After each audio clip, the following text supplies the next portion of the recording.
So hi this is Prabhat Ranjan और आज की इस वीडियो में हम बात कर रहे होंगे हाउ टू डू कोडिंग। कई सारे अभी डाउट्स आ रहे हैं भैया, नया नया कॉलेज में गया हूं, देख रहा हूं सभी लोग कोडिंग कर रहे हैं, अब मुझे समझ ही नहीं आ रहा। डेटा स्ट्रक्चर एंड एल्गोरिथम्स, इतने सारे टॉपिक हैं। कभी अगर मैं टॉपिक्स पढ़ने जाता हूं तो लगता है क्वेश्चन छूट रहा है। क्वेश्चन करने के लिए किसी किसी वेबसाइट पर चला जाता हूं तो समझ में आता है कि टॉपिक्स तो अभी थ्योरी पढ़ा ही नहीं मैंने। सिर्फ थ्योरी पढ़ता हूं तो लगता है कि क्वेश्चन प्रैक्टिस छूट रहा है। तो मैं करूं तो करूं क्या? और क्या सिर्फ डीए से डेटा स्ट्रक्चर एंड एल्गोरिथम करना सही है? सिर्फ प्रोजेक्ट करूं, सिर्फ मैं कॉम्पिटिटिव कोडिंग करूं, या फिर करूं तो करूं क्या? वेब डेवलपमेंट ही कर लूं, एंड्रॉइड डेवलपमेंट क्या करूं? एक बेसिक बेसिक चीजें बता दी जो भी अभी कॉलेज में गए, फर्स्ट टाइम कोडिंग स्टार्ट कर रहे हैं और कोडिंग में अगर करियर बनाना है, आईटी सेक्टर में प्लेसमेंट लेना है, तो क्या कुछ स्टेप्स होने चाहिए स्टार्टिंग से ही भी बता दीजिए। हालांकि कोडिंग रोड मैप का वीडियो बन चुका है, बट वहां से कुछ कुछ और डाउट्स आए हैं तो उन्हें इस वीडियो में मैं फिल्टर करना चाहता हूं। तो सबसे पहली बात कि सबसे पहला डाउट कि भैया डेटा स्ट्रक्चर एंड एल्गोरिथम, जो कि बहुत इंपॉर्टेंट पार्ट होता है प्लेसमेंट के हिसाब से, तो अगर मुझे ये करना है तो मैं पहले थ्योरी के साथ चालू करूं या फिर डायरेक्टली क्वेश्चन प्रैक्टिस करना चालू करूं, या फिर कैसे क्या करूं? तो समझिए, यहां पर बात यह है कि आपको शुरू में कोई एडवाइस दे देंगे कि कोड शेफ, कोड फोर्सेज से आप क्वेश्चन प्रैक्टिस करना चालू कर दीजिए, तो गलत एडवाइस है। क्योंकि कोड शेफ और कोड फोर्सेज आपके कॉम्पिटिटिव प्लेटफॉर्म्स है, आपको वहां बढ़िया तगड़े लेवल ऑफ क्वेश्चंस आ रहे होंगे, मिल रहे होंगे। वहां अगर आप नए नए जाओगे तो सिर घूम जाएगा, सिर चकरा जाएगा। तो सबसे पहले हमें टॉपिक्स को समझना है। उसके लिए अगर आपको अभी से ही कोई वेबसाइट चाहिए जहां पे आप बेसिक बेसिक कोडिंग प्रैक्टिस भी कर सको और आपको थ्योरी भी समझ में आ जाए, तो दो वेबसाइट बताता हूं, हैकर रैंक या फिर हैकर अर्थ। पर्सनली मुझे हैकर अर्थ थोड़ा ज्यादा अच्छा लगता है, लेकिन आपके पर्सनल प्रेफरेंसेस हो सकते हैं। आप दोनों को ही ट्राई करके देखिए, एक एक वीक जो आपको बढ़िया लगे उसके साथ आप जा सकते हो। यहां मैं कुछ कुछ और प्लेटफॉर्म्स के भी नाम बताऊंगा कि किस समय पर आपको किन प्लेटफॉर्म पे स्विच करना है। सारी चीजें आज के इस वीडियो में हम डिस्कस कर रहे होंगे। तो सबसे पहले तो अगर आप जस्ट स्टार्ट कर रहे हो डीए से, डेटा स्ट्रक्चर एंड एल्गोरिथम, तो आप हैकर रैंक या फिर हैकर अर्थ से चालू करिए। फिर उसके बाद आपको क्या करना है, वहां पर भी जो भी हर टॉपिक के कुछ कुछ क्वेश्चंस दिए जाते हैं कि पर्टिकुलरली फर्स्ट टॉपिक मेरा ये है, थोड़ा सा मैंने पढ़ा, उसके बाद उसके कुछ क्वेश्चंस प्रैक्टिस किए, आप ये भी कर सकते हो। और दूसरा जो आज की डेट में लोग फॉलो कर रहे हैं, एक लव बाबर नाम से चैनल, यूट्यूब चैनल आपको मिलेगा। उन्होंने कुछ डेटा स्ट्रक्चर एंड एल्गोरिथम के कुछ वीडियो सीरीज, कुछ क्वेश्चंस आपके लिए बना रखे हैं। कुछ जितना मुझे पता है 400 के अराउंड क्वेश्चंस हैं, जिसमें आप स्टेप बाय स्टेप शुरू से पढ़ते पढ़ते आप देख सकते हो, अच्छा ये टॉपिक का क्वेश्चन मुझे करना है तो पहले मैं उस टॉपिक को पढ़ूंगा। किसी भी टॉपिक का क्वेश्चन करने से पहले उस टॉपिक को पढ़िए, और जैसे ही मैंने एक टॉपिक पढ़ लिया उसके बाद उस टॉपिक का क्वेश्चन करिए। और डायरेक्टली जरूरत नहीं बहुत टफ लेवल ऑफ क्वेश्चंस करें।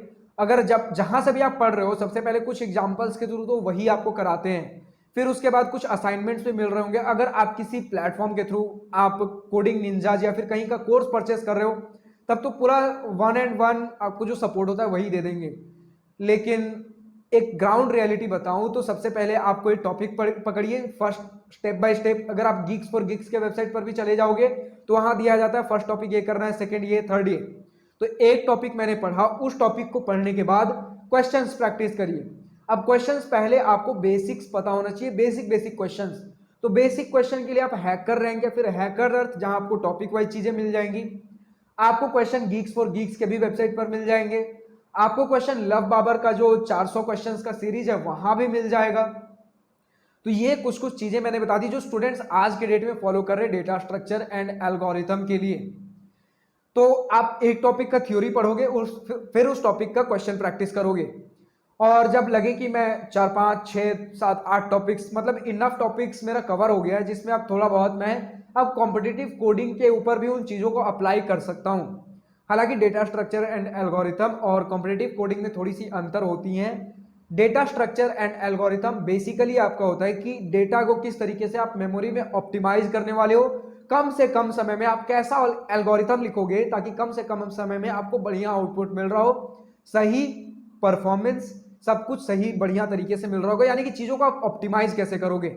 लेकिन कॉम्पिटिटिव कोडिंग में होता है कि आपको एक क्वेश्चन दिया जाता है, प्रॉब्लम स्टेटमेंट, और उसका सॉल्यूशन आपको निकालना होता है। मतलब कि टफ से टफ प्रॉब्लम को आप किस तरीके से डील करते हो, और थोड़ा सा उसमें डेटा स्ट्रक्चर एंड एल्गोरिथम की उसमें भी जरूरत पड़ेगी।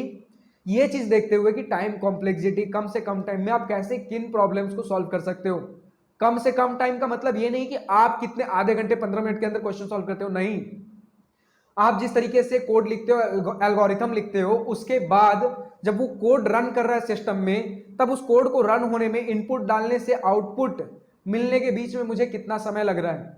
अब आपको अगर बेसिक लेवल ऑफ मतलब 200-300 लाइन का कोड लिखे हो, उसमें आपको फर्क पता नहीं चलेगा, कुछ मिली सेकेंड्स में टास्क होते हैं। लेकिन अगर उसी चीज को हम बड़े लेवल पे कर दें, सेम कोड को अगर हम ढेर सारे डेटा सेट के साथ ऑपरेट करें, आप अमेजॉन का, फ्लिपकार्ट का वेबसाइट बना रहे हो जब बहुत सारे लोगों के डेटा हैं, तब ऐसे ही ये एक एक मिली सेकेंड, दो मिली सेकेंड काउंट करके बहुत ज्यादा सेकेंड्स, मिनट्स में टाइम काउंट हो जाएगा। तो अगर आपने एक एफिशिएंट प्रोग्राम नहीं लिखा है, डेटा स्ट्रक्चर एंड एल्गोरिथम आप ढंग से नहीं जानते हो, कैसे चीजों को ऑप्टिमाइज करते हैं, तो आप एक बढ़िया प्रोग्राम नहीं लिख पाओगे। हम देखते थे अमेजॉन कुछ समय पहले तक बहुत हैंग करता था, बहुत टाइम लगता था वहां से डेटा फेच होने में। तो उसके पीछे यही सारी चीजें होती, कितने एफिशिएंटली आपका कोड लिखा गया है।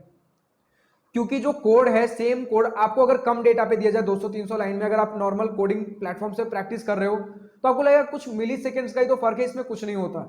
लेकिन आप नॉर्मल खुद के लिए तो कोड नहीं लिखने वाले हो ना, कोडिंग प्रैक्टिस कर रहे हो किसी कंपनी में प्लेसमेंट लेने के लिए। तो प्लेसमेंट लो किसी बड़ी कंपनी में, बड़ी कंपनी बड़े डेटा पे काम करती है, बड़े कस्टमर बेस पे काम करती है।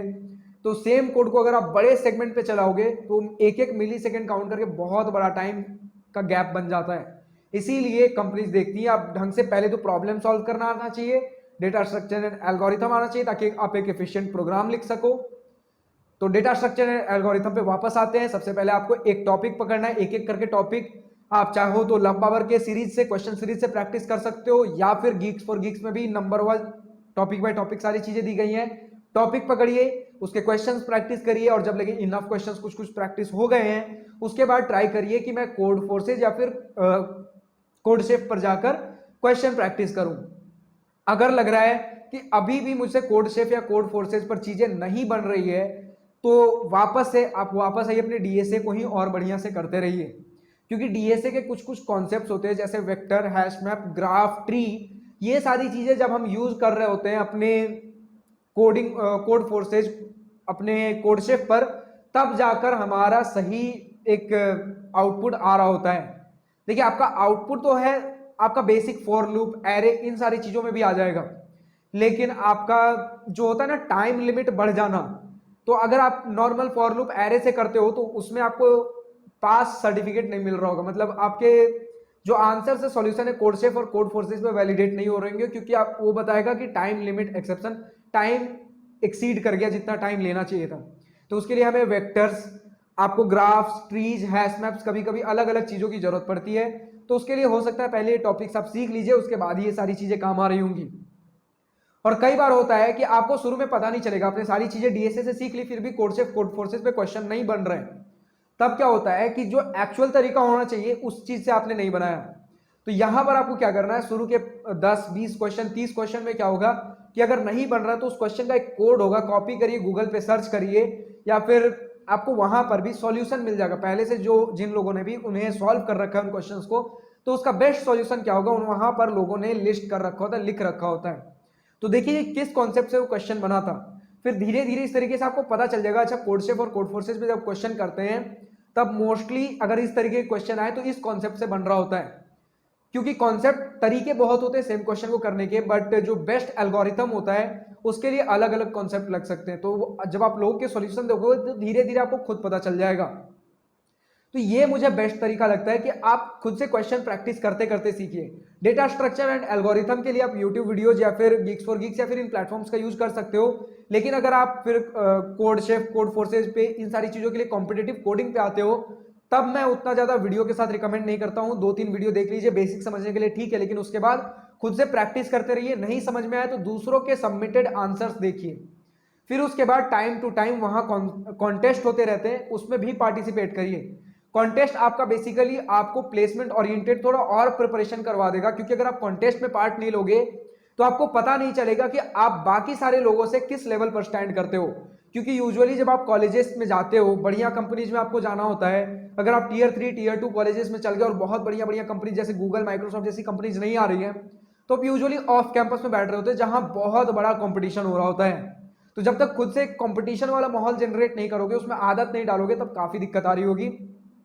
इसीलिए नॉर्मल क्वेश्चन तो प्रैक्टिस करेंगे ही, लेकिन टाइम टू टाइम हम कॉन्टेस्ट में भी पार्टिसिपेट कर रहे होंगे। फिर उसके बाद अगर हम प्लेसमेंट ओरिएंटेड चीजें देख रहे हैं तो उसके बाद कोड शेफ और कोड फोर्सेज हो गया। उसके बाद हमें लीड कोड पर आना है, क्योंकि बहुत सारे जो बड़ी बड़ी कंपनीज हैं वो अपने जो कोडिंग के जो राउंड्स होते हैं, कॉम्पिटिशन्स होते हैं, एग्जाम होते हैं, वो लीड कोड नाम का एक प्लेटफॉर्म है, जैसे कोड शेफ कोड फोर्सेज है वैसे लीड कोड है, वहां पर आपका एग्जाम ले रहे होते हैं। इसलिए लीड कोड पर आपको जो क्वेश्चंस मिलेंगे वो मोस्टली प्लेसमेंट ओरिएंटेड मिलेंगे। तो सबसे पहले हैकर रैंक और हैकर अर्थ, जहां पर आपको बेसिक लेवल ऑफ क्वेश्चंस मिलेंगे, स्टार्टिंग अगर आपको करना है। फिर उसके बाद आपने स्टार्ट कर लिया, चीजें सीख रखी है, अब कॉन्टेस्ट में पार्टिसिपेट करना है और खुद को मजबूत करना है, तब कोड शेफ और कोड फोर्सेज। अब जितना ज्यादा आप प्रैक्टिस करते हो तो कोड शेफ और कोड फोर्सेज पे आपको स्टार रेटिंग्स मिलती हैं। स्टार के टर्म्स में बात कर ले तो 4 स्टार रेटिंग बढ़िया होता है, प्लेसमेंट के हिसाब से काम चल जाता है। 5 स्टार हो तो बहुत बढ़िया, बहुत एक्सेलेंट। और उसके बाद लीड कोड पे वापस आते हैं, तो अगर आपको प्लेसमेंट ओरिएंटेड चीजें करनी, प्लेसमेंट में किस तरीके के क्वेश्चंस आते हैं वो सारी चीजें प्रैक्टिस करनी, तो लीड कोड पे भी कुछ क्वेश्चंस प्रैक्टिस कर लीजिए। कुछ क्वेश्चन का मतलब कि कम से कम 100-150 क्वेश्चन, 200 क्वेश्चन मिनिमम कर लीजिए लीड कोड पे। उसके बाद बात करें कि मुझे कुछ प्रोजेक्ट्स भी करने होते हैं तो प्लेसमेंट के हिसाब से, तो प्रोजेक्ट्स में किस तरीके के प्रोजेक्ट्स लगेंगे भैया, तो आप वेब डेवलपमेंट कर सकते हो, एंड्रॉइड डेवलपमेंट कर सकते हो, आप एपीआईज बना सकते हो, आप आर्टिफिशियल इंटेलिजेंस मशीन लर्निंग का प्रोजेक्ट्स बना सकते हो। मतलब कुछ भी एक प्रोजेक्ट बस बनाना है ताकि कंपनी को लगे कि कंपनी किसी भी डोमेन में तो काम कर ही रही होगी। मोस्टली सॉफ्टवेयर का अगर कंपनी है तो उसके पास वेबसाइट्स होते हैं, उसके पास एंड्रॉइड एप्स होते हैं, उसके पास खुद के एपीआईज भी हो सकते हैं, उसके पास आर्टिफिशियल इंटेलिजेंस मशीन लर्निंग पे काम कर ही रहा होगा। मोस्टली आईटी सेक्टर में कंपनी सारी चीजों पे काम कर ही रहे होते हैं। तो प्रायोरिटी मिल जाता है कि आपको कि जिस डोमेन में भी आपने प्रोजेक्ट कर रखा है उस डोमेन में आपको नौकरी मिल सकती है उनके कंपनी में। बट प्रोजेक्ट बनाने का एक और पर्पज होता है कि आप सिर्फ दिन भर कोडिंग में डूबे रहने वाले बंदे हो, या फिर प्रैक्टिकल अप्रोच भी है आपके पास, यानी कि चीजों को प्रैक्टिकल वर्ल्ड में आपको अप्लाई करना आता है, उससे एक फ्रूटफुल काम निकालना आता है। कई बार होता है ना, हमने फिजिक्स बहुत पढ़ लिया लेकिन फिजिक्स रियल वर्ल्ड में कहां अप्लाई करना मुझे समझ ही नहीं आ रहा है। तो एक तो प्रोजेक्ट से कंपनी ये टेस्ट करती है, चाहे आपने किसी भी डोमेन में कर रखा है प्रोजेक्ट, बट ट्राई करती है कंपनीज की आप रियल वर्ल्ड में चीजों को अप्लाई करना आता है आपको कि नहीं, कि सिर्फ कंप्यूटर की दुनिया में ही खोए रहते हो। फिर उसके बाद अगर आप प्रोजेक्ट बना रहे हो तो ट्राई करिए ज्यादा से ज्यादा टेक्नोलॉजीज उसमें यूज करिए, ताकि कंपनी के पास ज्यादा सवाल हो पूछने के लिए, कंपनी को लगे हाँ बंदे को आता है, काफी अच्छे खासे लेवल पर आता है। यानी कम से कम 4-5 कॉन्सेप्ट मिलाकर कोई प्रोजेक्ट बनाइए। 3-4 कॉन्सेप्ट रिकमेंडेड होते हैं, उतने कॉन्सेप्ट लगाइए, आराम से काम निकल जाएगा। अब इसके बाद बात करते हैं कि कॉम्पिटिटिव कोडिंग हो गया, प्रोजेक्ट हो गया, इंटर्नशिप्स कुछ कर लीजिए। अपने फर्स्ट ईयर में भी बहुत सारे आईआईटीएंस या फिर बहुत सारे कॉलेज के लोग अलग अलग जगह इंटर्नशिप के लिए अप्लाई करना चालू कर देते हैं, लेकिन जरूरी नहीं है फर्स्ट ईयर में, आप सेकंड ईयर में भी कर सकते हो, थर्ड ईयर में खुद आपके कॉलेजेस में इंटर्नशिप के लिए कंपनी जा रही होंगी, तो आप इंटर्नशिप करिए, कुछ प्रोजेक्ट्स खुद के बना के रखिए। तो यही सारी चीजें हैं, कॉम्पिटिटिव कोडिंग हो गया, डेटा स्ट्रक्चर एंड एल्गोरिथम हो गया, कुछ प्रोजेक्ट हो गया। फिर उसके बाद आप और कुछ कुछ बेसिक चीजें, ये सारी चीजें कर लीजिए, ऑपरेटिंग सिस्टम का कुछ पढ़ लीजिए, और फिर उसके बाद एसक्यूएल, डेटाबेस मैनेजमेंट सिस्टम।